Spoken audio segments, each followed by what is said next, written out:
In times of war, ordinary citizens are often called on to act in extraordinary ways. In some cases, even horses are summoned to carry more than their own weight. Like many young girls growing up, Debbie McCain dreamed of owning a horse. The horse of her dreams, however, was real, racing halfway around the world at the outset of war on the Korean Peninsula, the place where her father was stationed with the Marine Corps. I first heard about Reckless from my father as a small child, and I always had a love of horses from when I was very little. And when he came back from Korea, he told me about this horse that was in Korea and what she was used for.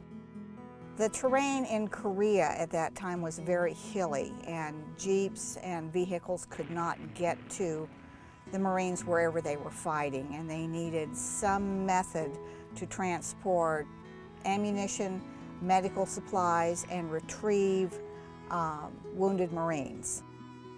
Purchased for $250, Reckless, named for the unit she was attached, the 75mm recoilless Reckless rifle platoon of the 5th Marines, quickly adapted to life on the front lines. Reckless started off as a Mongolian racehorse in Seoul, Korea. To look at her, you would think that she was just this little common sorrel mare, but she had major insight into the job that she had to perform. She had to learn to carry large amounts of ammunition. She had to get used to shelling and bombs, bullets, large noises, heavy equipment around her, chaos, and being able to stay quiet and calm with all this going on. Sometimes at night, the Marines kept her in their tent with them, and if they had incoming fire into the camp area, they'd all put their flak jackets on her to protect her because she was so valuable.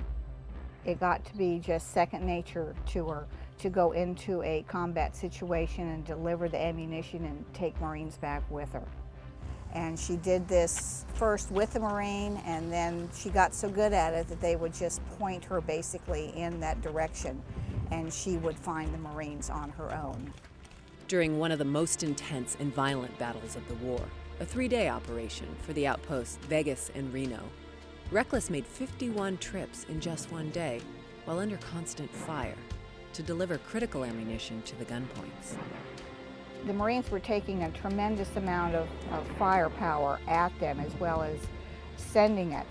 And this was not just during the day, this was at night too, so she had to be able to travel to various points because the Marines were moving in different locations, so she had to be able to adapt to different locations and situations and different amounts of firepower, and Reckless handled this tremendously, almost better than some Marines did. She didn't let all the chaos and the noise and the firing affect her. She had a job to do, and she did it. Reckless not only helped her comrades in arms seize valuable land with her courage and conviction in battle, she also captured the hearts of her fellow Marines.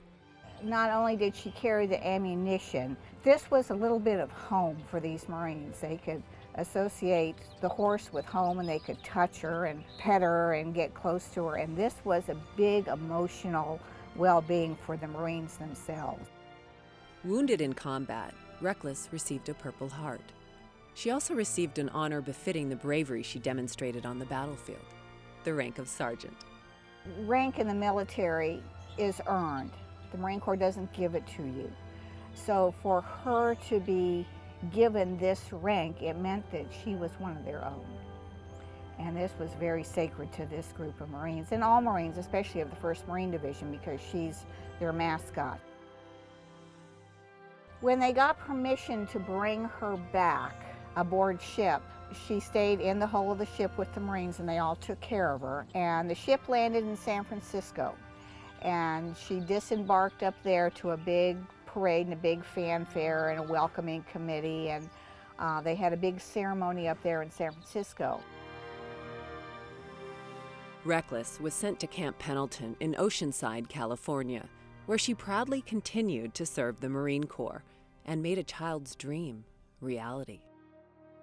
When I found out that Reckless was here, she was a war hero, but she was a horse war hero. So when I came down to see her for the first time in 1956, is when I first met her. And then from then on, I was down here every weekend.